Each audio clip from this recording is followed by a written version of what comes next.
Bienvenidos y bienvenidas un día más con nosotras a su canal Desde la Mirada Weisberg. El día de hoy estamos muy gustosas porque hace un mes comenzamos este caminar, este gran proyecto. Y bueno, pues para mí es un gusto estar con ustedes y con Miriam aquí presente, que el día de hoy nos trae el recuento de todos los hechos. Sí, la verdad es que decidí hoy dejar como sorpresa un programa que vamos a tener en vivo el jueves y voy a hablar como un recuento de los hechos de lo que ha pasado últimamente en México, como para desahogarme porque me siento preocupada y triste. Haciendo el recuento empezaré que hace algunos días, tal vez ya 2 semanas, una de las primeras noticias que vimos fue una terrible explosión que se dio en Puebla debido a lo que ellos llaman el huachicoleo, que provocó que explotara una pipa de gas licuado y que provocó una muerte, 14 heridos, pero la destrucción de cerca de 100 casas, habitación o casas o bienes inmuebles, ¿no?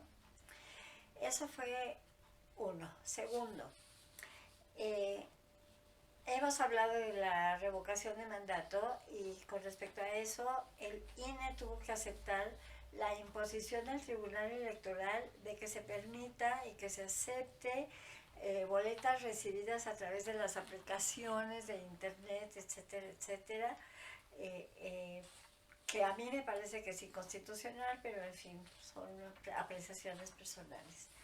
Por otro lado, también me enteré o lo leí en algún noticiero que las Afores han cobrado casi 470 mil millones de pesos en comisiones a los trabajadores, según la Comisión Nacional del Sistema de Ahorro para el Retiro, que se conoce como CONSAR.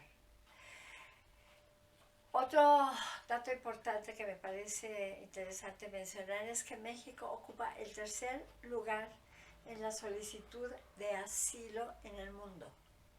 Quiere decir esto que ocupamos el tercer lugar y que en lo que va del año ya van más de 108,000 solicitudes de asilo de personas que quieren llegar a este país como refugiados.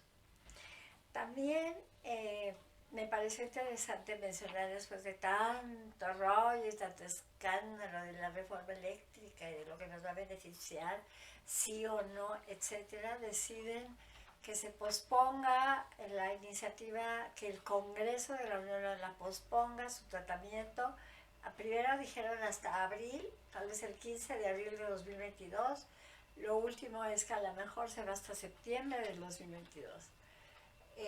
Las razones pueden ser múltiples. Lo que yo creo que una de las razones por la que se hizo fue porque el gobierno mexicano recibió una carta por parte de congresistas norteamericanos quejándose de que la reforma eléctrica estaba afectando los intereses y las conclusiones y los acuerdos en los que se había llegado en el Tratado de Libre Comercio, que ahora se conoce como TEMEC.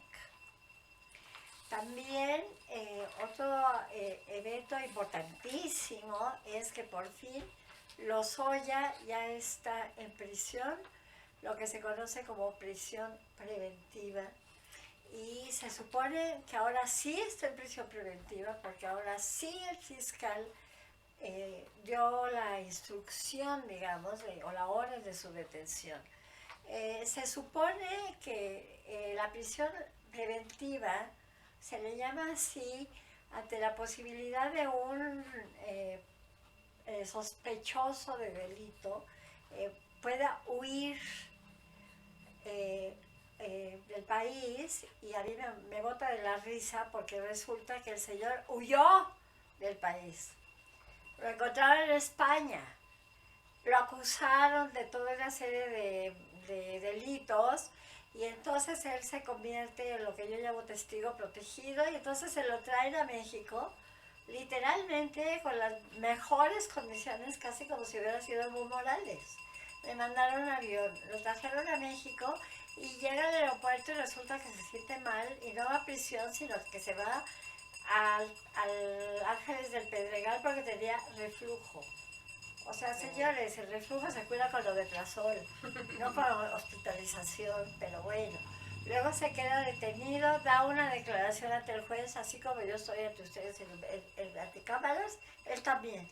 Nunca pisó la cárcel, nunca pasó nada con él y se le tenía como un ser privilegiado hasta que la buena suerte para nosotras, y hablo en femenino porque Lourdes Mendoza lo encontró comiendo, cenando en el restaurante Hunan, que es uno de los restaurantes más caros de México.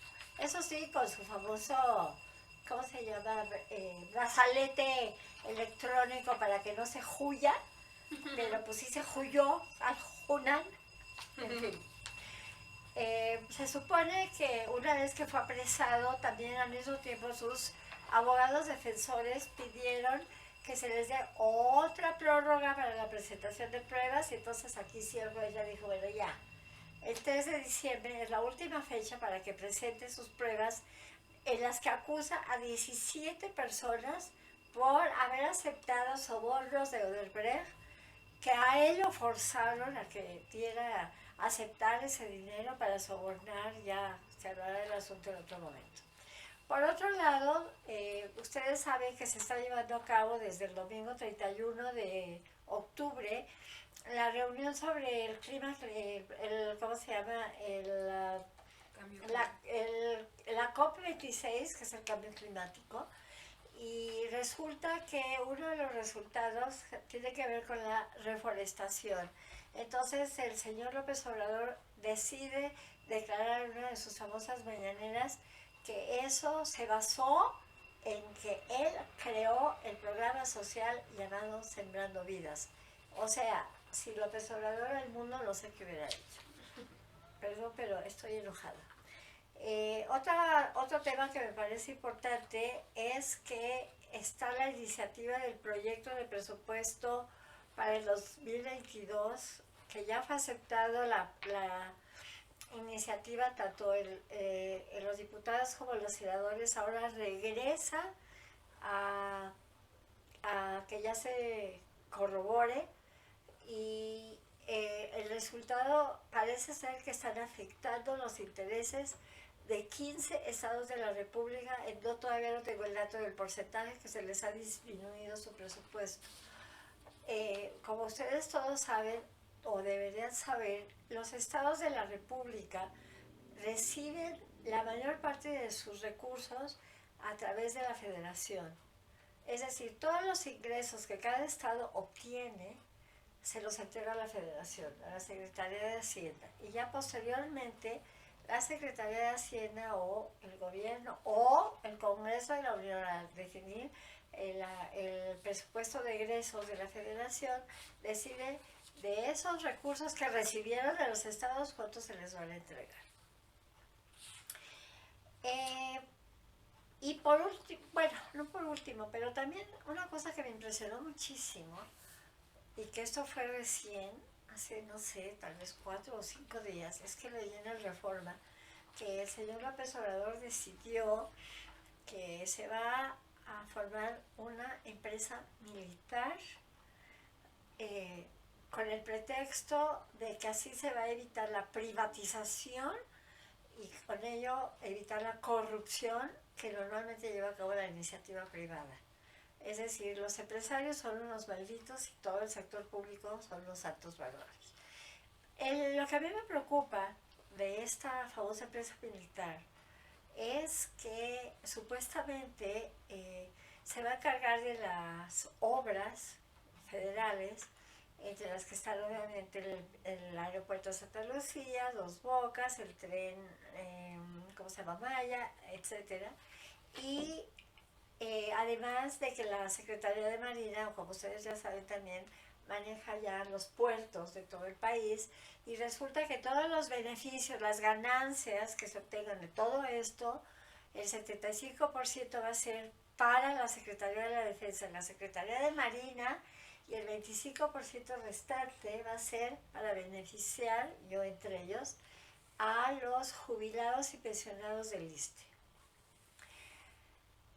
Y cuando yo leí eso, verdaderamente ahí sí ya me empecé a preocupar porque yo creo que ya como que es demasiado,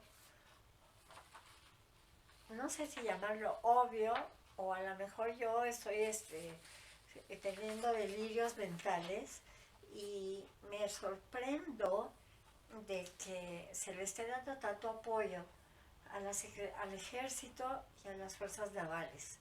Que el último detalle de las fuerzas navales, o sea, de la Secretaría de Marina, me enteré por una amistad muy cercana mía que casualmente trabajaba en Cofepris y que se enteró que las fuerzas de la Guardia Nacional ingresaron a Cofepris aunados a miembros de la Secretaría de Marina para apoderarse de esta institución gubernamental y a través de esta acción destituir a lo que ellos consideraron empleados no gratos, le hace empleados no corrompibles y ser sustituidos por aquellos que sí puedan ser manipulados por la 4T. Todo esto es una elucubración mía. Es decir, corrieron a una serie de gentes para sustituirlos por allegados a la 4T. Y aparentemente lo que me comentó esta persona, que ya no está en Cofepris, afortunadamente él salió de él porque me ofrecieron otra cosa más interesante, pero resulta que parece ser que la Cofepris tiene la obligación o sea, una de las responsabilidades de la Cofepris es autorizar tanto el ingreso y la distribución de medicamentos y alimentos como el ingreso. Y parece ser que necesitaban o necesitan hasta la fecha la autorización de Cofepris para que se exporte de México hacia Venezuela y a Cuba tanto medicamentos como alimentos, que se está haciendo desde hace ya bastante tiempo, casi como una vez por mes. Y entonces me quedé así como, ¿qué pasa en nuestro país? Se está volviendo, o corremos el riesgo de que a raíz del resultado, sea o no a favor o que le guste al señor López Obrador, de la famosa revocación de mandato, que insisto, es un acto inconstitucional porque no nos estamos quejando a los ciudadanos, sino que está siendo como un acto de capricho de la presidencia para que se confirme y lo hagamos muy feliz, que la mayoría vote de que se quede, o bien que al votar de que se vaya, entonces haga su berrinche. Tal vez es una palabra demasiado coloquial, pero es eso. Y entonces tome el pretexto y decida que se dé, bueno, eso es una elucubración mía, un golpe de Estado, porque tiene al ejército y a la marina comiendo de su mano. Yo me pregunto, ¿qué es lo mejor para México? ¿Tener una dictadura militar? ¿Tener un narcoestado, que es lo que estamos viviendo, nos guste o no? ¿O decidir de una vez por todas que la responsabilidad de todo lo que nos está pasando no es únicamente del gobierno o del capricho de los que forman la 4T? Nosotros somos corresponsables de lo que está pasando. No estamos haciendo nada. Estamos ahora así como dice el chinito, nomás mirando. Y mientras el señor López Obrador se ríe. El señor López Obrador se regodea en el placer de lo que está pasando en México. Y me recuerda un chiste, me perdona, pero lo tengo que contar, porque es un chiste de Pepito que habla de la hiena. Ustedes saben, y así lo explica la maestra en la clase de zoología, a Pepito entre ellos, que la hiena es un animal que vive en los confines de la tierra, que se alimenta de desperdicios, que fornica una vez al año y tiene una característica, y es que se ríe. Y Pepito alza la mano y le dice, maestra, no entiendo. La maestra vuelve a repetir la explicación 2 o 3 veces y Pepito no entiende, y entonces le dice la maestra, ¿qué es lo que no entiendes? Y dice, bueno, yo entiendo que viva, voy a decir palabras correctas, que viva en el rincón del mundo, que se alimente de pura porquería, que, coja una vez al año. Pero, ¿de qué se ríe la idiota? Y yo, me perdonan, a lo mejor me estoy viendo muy irrespetuosa, califíquenme como quieran, pero yo me pregunto, ¿de qué se ríe y se regodea el señor pseudopresidente de este país? De veras, me duele México, por eso estoy aquí sentada delante de ustedes, porque tenemos que hacer algo. Y para eso estamos, para eso estás tú también aquí. Tú eres para mí mi punto de referencia porque eres una mujer joven, porque eres una ciudadana con conciencia. Y pregunto si no crees que ya es momento. No esperemos al 24. De una vez, conozcamos, sepamos, propongamos qué es lo bueno para México para el 24. Si es que López Obrador permite que lleguemos al 24 a unas elecciones democráticas. Claro, ¿no? Pues hace un momento comentábamos respecto a la palabra política, ¿no? Que a veces creo que a falta de comunicación y de información consideramos que la política la hacen los políticos. Pero esto podría ser una gran mentira porque los políticos se podrían dedicar a hacer demagogia y les saldrá bastante bien. La política nos pertenece a todos y todos tenemos, como dirían por ahí, un granito de arena que poner para hacer de la política un sistema sustentable. Por eso es que me queda claro que al hacer este proyecto, este momento contigo, Miriam, Gracias. estamos haciendo política, porque invitamos a todos a hacer conciencia, a informarse y participar, claro, porque nosotros, pues bajo este lente que nos permite comunicarnos con ustedes, lo único que queremos es dar a conocer información que está al alcance de todos. Y que a veces, bueno, y a mí me pasa, ¿no? Digo, yo estudié psicología y de repente llego a leer cosas que escriben en los periódicos o que escriben en cuanto a los acuerdos, por ejemplo, de la COP26, o escucho las conferencias y no entiendo absolutamente nada. Y por eso es que personas que estudian, por ejemplo, comercio, que estudian relaciones internacionales, los mismos abogados nos pueden ayudar a entender mejor este tipo de documentos.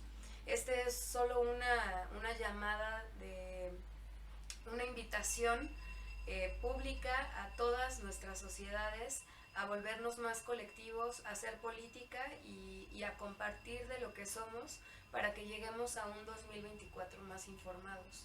Más informados y para el bien del país votar. Es muy importante votar, porque cuando uno dice, ¿yo para qué voto si no va a pasar nada? Pues no pasa nada porque tú no votaste y entonces por eso pasa. Al no votar estamos contribuyendo a que haga lo que otros quieren. En cambio, si todos votamos, en alguna medida se va a hacer lo que yo manifesté que quiero que se haga. Oye, Miriam, y también no solo, como lo has dicho, ¿no? No solo ir a votar, sino tenemos aproximadamente 2 años y medio para recibir un 2024 y recibir un voto informados con una capacidad de decisión consciente. Y comprometida. Y parte de ese compromiso, al menos desde este canal, desde la mirada Weisberg, pues es, por ejemplo, comprometernos a hablar de futuros aspirantes a la presidencia como Enrique de la Madrid, que bueno, hemos platicado muy poco de él, sin embargo es una de las personas que en este momento se encuentra haciendo ruido por la República para decir, no esperemos a que empiecen estos partidos políticos a hablar y a engolosinar a la gente a través de pensiones alimentarias para que los apoyen. Antes de que llegue ese momento, estamos a tiempo de informarnos, y no solo de Enrique de la Madrid, ¿no? Sino hablar de diferentes participantes que hoy en día se encuentran pues bajo cada quien sobre su trinchera, diríamos, bajo cualquier estado, intentando hacer la política justa para que cuando llegue el 2024 ya los conozcamos, sepamos cuáles son sus decisiones, sus peticiones y lo que nos están ofreciendo, porque para eso aspiran a la presidencia, a la gobernación, y nosotros pues estamos bajo la obligación de saber que ellos trabajan para nosotros, para hacérselos ver, porque quiero hacer un comentario al respecto. En una de las precisamente de Enrique de la Madrid hablaba de que él sí considera que es importante contar con los partidos políticos, porque están muy desacreditados. Y entonces él dijo algo que yo también he mencionado y me dio mucho gusto, porque él dijo que una cosa es el partido político como un ente y otra cosa es las personas que lo forman. Efectivamente, el candidato que él considera, y yo creo que tal vez sí tiene razón, de que necesitamos una estructura institucional, y esa estructura institucional nos la da el partido político. Pero ese partido político que está formado por personas, lo que se debe hacer es hacerle ver a esas personas que no son diferentes a nosotras, que no están dotados de características especiales, que dejen de lado su soberbia, su interés por el dinero, y que se den cuenta de que cada uno de ellos es un servidor público. El término no es funcionario público, es servidor público que debe cumplir con ciertas funciones, y que en un programa próximo yo voy a hablar de lo que yo creo que debe ser gobernar. Y entonces esos futuros candidatos debemos tener muy claro quiénes son y que sí cumplan con lo que prometen. Porque tenemos 20 años escuchamos, y está grabado y está escrito lo que prometía López Obrador.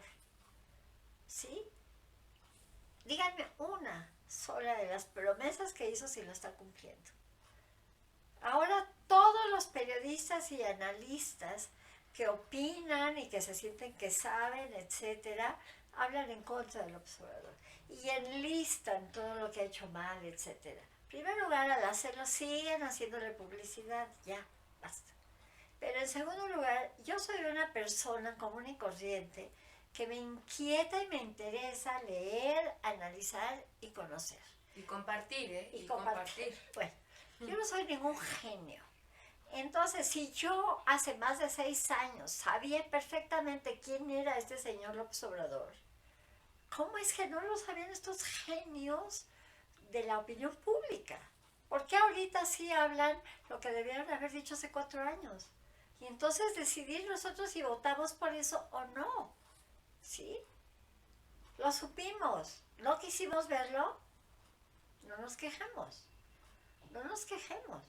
Entonces, para eso es la intención, no solo de este programa, sino que sea la intención de todos nosotros mexicanos, que repito, tenemos un país con una enorme riqueza. Lo acaba de decir además López Obrador, porque mañana a estas horas probablemente estará hablando delante del Consejo de Seguridad de las Naciones Unidas, porque ahora México es presidente del Consejo de Seguridad de las Naciones Unidas, como Estado miembro del Consejo de Seguridad, y él dijo ayer en sus famosas mañaneras de que tenemos todo, tenemos recursos, tenemos recursos humanos maravillosos, recursos naturales, entonces ¿por qué estamos tan mal? Él culpa al neoliberalismo. Yo lo culpo a él, pues cada quien le culpa a quien sea. Yo lo que sí, ya así como para terminar, quiero hacer una referencia, porque quería decirlo desde el principio. Todo el mundo habla en la mañanera, y todo el mundo considera de que qué maravilla que López Obrador utilizó ese instrumento para hacernos sentir que está cerca de nosotros. No está cerca de nosotros, está cerca de sus grupos de votantes. Yo no los voy a llamar chairos y yo fifí. Yo no soy ni chaira ni fifí. Yo soy una ciudadana mexicana que ama mi país y que he hecho mucho por mi país. Porque he dado clases, porque me he comprometido con muchas cosas. Sí, bueno. Pero ¿se han puesto a pensar sus adorados seguidores cuánto cuesta cada mañanera? Porque cada mañanera, según lo que yo oí, me dijeron que el costo de cada mañanera es de 13 millones de pesos. 13 millones de pesos. Yo creo que a lo mejor están exagerando. Pongámosle que son 5. 5 millones de pesos diarios durante 52 por 3 y luego por 6 días.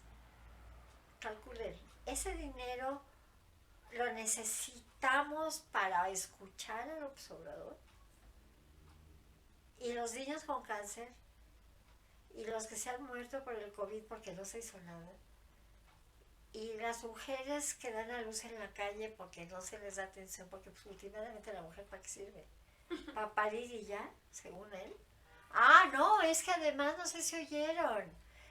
La culpa del neoliberalismo, entre otras cosas, es que deseemos superar a las mujeres.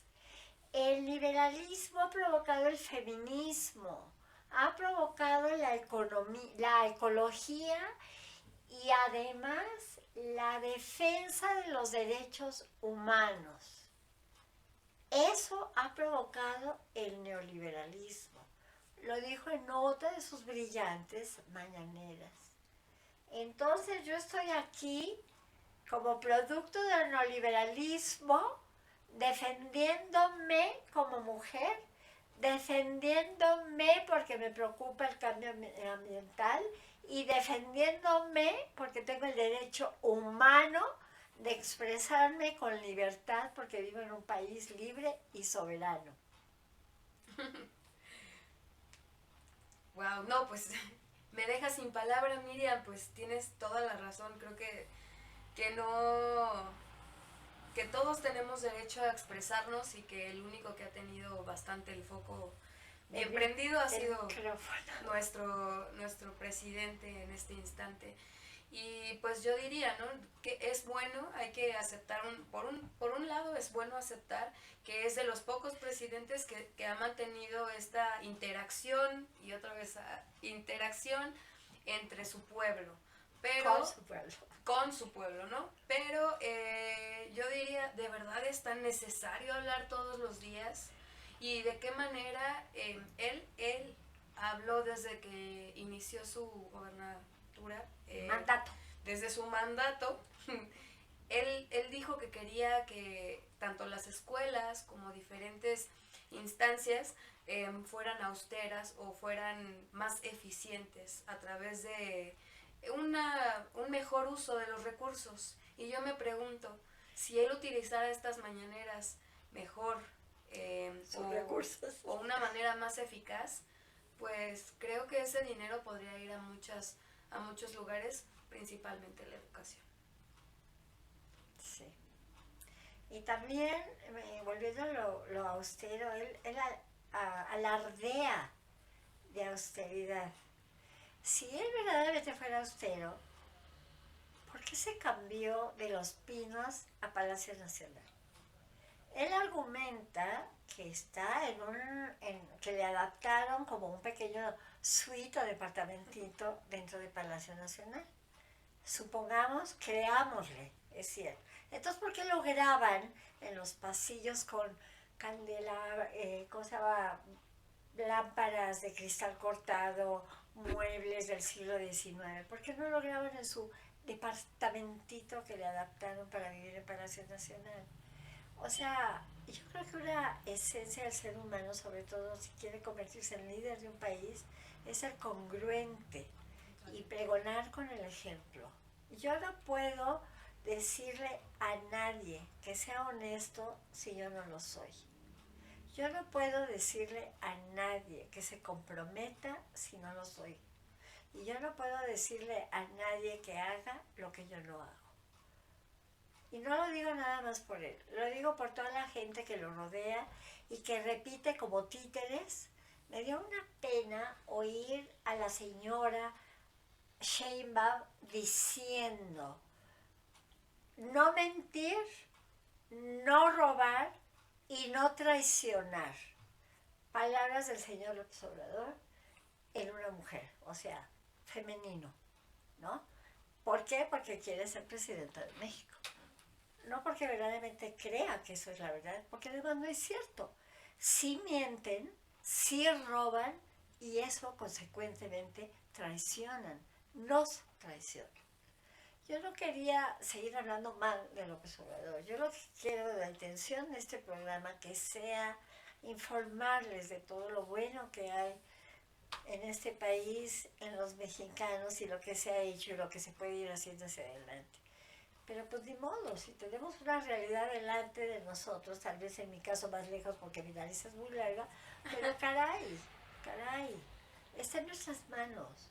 Entonces, pongámonos a chambear en estar informados, en estar educados, en querer a nuestro país y no hablar como que, es otra palabrota, pero Adelante. México lo merece, México merece lo bueno, no solo dentro de nosotros, sino alrededor, porque también esa es otra. Entendamos que estamos interactuando con otros países. Cuando hablé la vez pasada del G20, quise dar a entender que somos de los 20 poderosos y el señor Ebrard se dirige en el G20 a pedirle a los poderosos, sin darse cuenta que somos parte, de que nos den recursos para una serie de cosas, cambio climático, desarrollo, etcétera. A ver, hijo, ubícate. Pues no se ubican. Lo único que tienen en mente son dos cosas: el poder y la chiquera.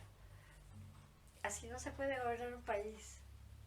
Y pueden ustedes decir, bueno, yo aquí estoy muy cómodamente sentada, con los privilegios que una vez mencionaste que a lo mejor sí tengo, que me los he ganado, y que sí, efectivamente yo puedo decir que mi manera de vivir a esta edad no ha cambiado, porque yo nunca he sido una persona de grandes lujos ni de grandes gastos, pero lo que sí sé es que lo que antes yo gastaba para comer 1,500, 2,000 pesos, ahora tengo que gastar 5,000. Y mi pensión del ISSSTE ni mis ingresos han crecido. Entonces, yo, gracias a Dios, a la vida, a mí misma, tengo la posibilidad de tener techo, de tener comida y de tener salud. Pero ¿cuántos no lo tienen? Y no es por culpa de los privilegiados como yo, neoliberales. Es por culpa de que los gobiernos, y no nada más estoy hablando del gobierno federal, también son responsables los gobiernos estatales.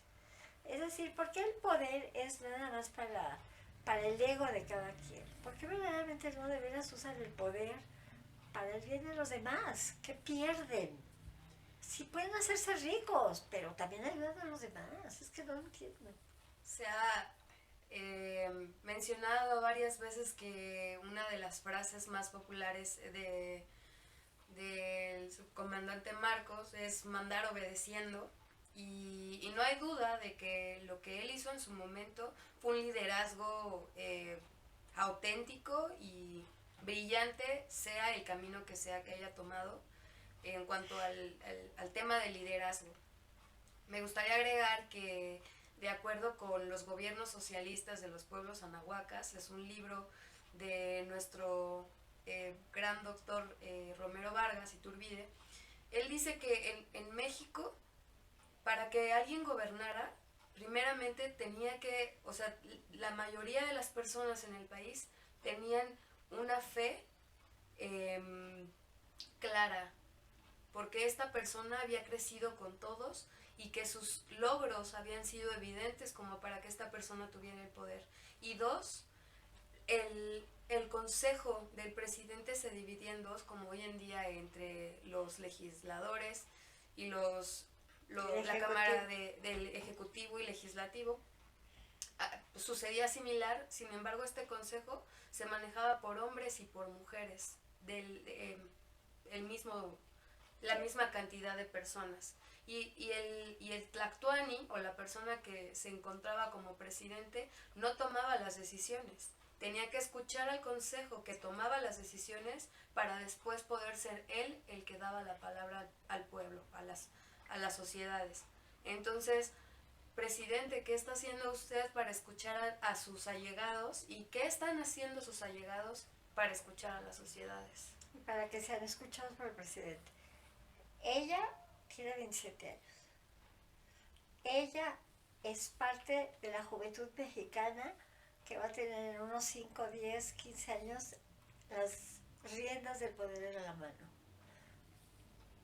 Escuchémosla.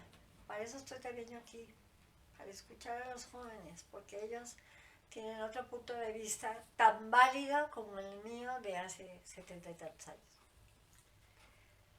pues no sé si te gustaría comentarles algo más. Ah, y es que les voy a dar una sorpresa el jueves. El jueves vamos a... El jueves voy a tener con ustedes, y gracias a esta mujer que todo lo sabe de la técnica que yo ignoro, vamos a tener un programa en vivo sobre el COP26. Porque ya para el jueves ya va a haber casi terminado, ya van a haber sido tomadas todas las decisiones, y entonces hablaremos de la COP26 y daremos pie para el siguiente programa hablar de la mujer en México. Pues gracias. Ahí estaremos, los esperamos entonces, enciendan su campanita de las notificaciones para que estemos cerca el día jueves con todos ustedes y hablando de este tema tan importante que es el cambio climático. Suscríbanse. Suscríbanse y es un gusto. Hasta luego. Gracias.